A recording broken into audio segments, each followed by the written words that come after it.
Wexford was walking in Framhurst Great Wood for the last time. That was how he put it to himself. He had walked there for years, all his life, and walked as well as ever, was as strong, and would continue to be so for a long time yet. Not he, but the wood would change. The wood would scarcely be there. Salisbury Hill would scarcely be there, or Stringfield Marsh, and the River Brede, into which the Kingsbrook flowed at Watersmeet, that too would be unrecognisable. Nothing would happen yet. Months must pass first. For 6 months the trees would remain, and the uninterrupted view over the hill, the otters in the Brede, and the rare map butterfly in Framhurst Deeps. But he didn't think he could bear to see it any more. And that will be England gone. The shadows, the meadows, the lanes, the guild halls, the carved choirs. There'll be books. It will linger on in galleries. But all that remains for us will be concrete and tires. He walked among the trees, chestnuts, great grey beeches with sealskin trunks, oaks whose branches had a green coating of lichen.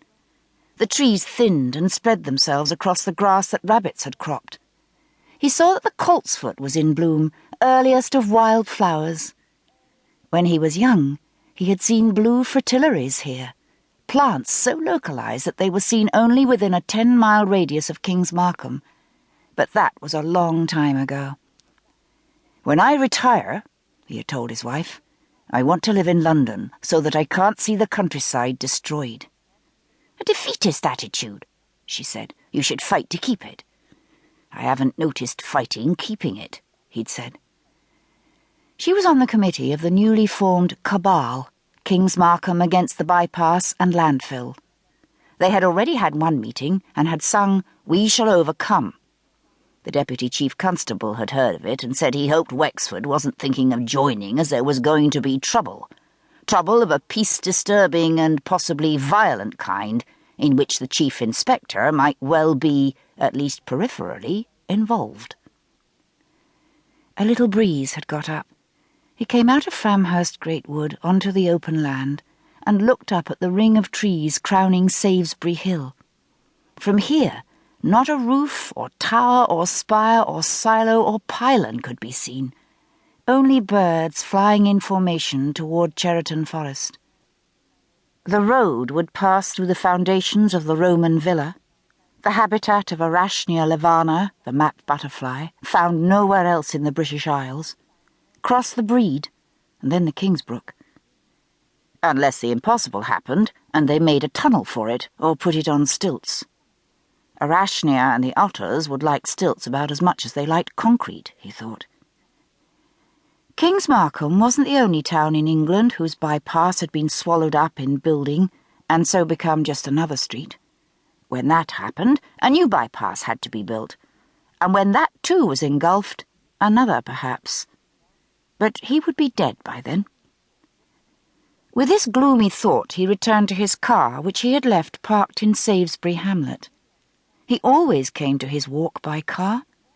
Would he be prepared to give up his car for the sake of England? What a question.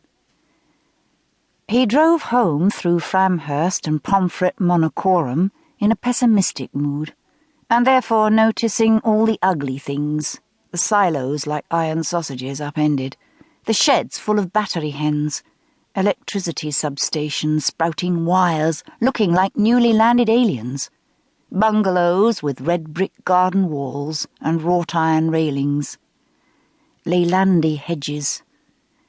Nietzsche, or someone, had said that having no taste was worse than having bad taste.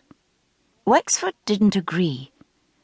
On a happy day he would have observed newly planted, well-chosen trees, roofs rethatched, cattle in the meadows, ducks paddling in couples looking for nesting sites. But it wasn't a happy day. Not, that is, till he came into his house. His wife's habit was to come out of wherever she was to meet him when something good had happened, something she couldn't wait to tell him. He bent down to pick up the card that had been dropped through the letterbox, looked up, and saw her. She was smiling. "You'll never guess," she said. "No," I won't, so don't keep me in suspense. You're going to be a grandfather again. To keep listening to this audiobook, I've left you a link in the description so you can do it, at no cost thanks to Audible's 30-day free trial.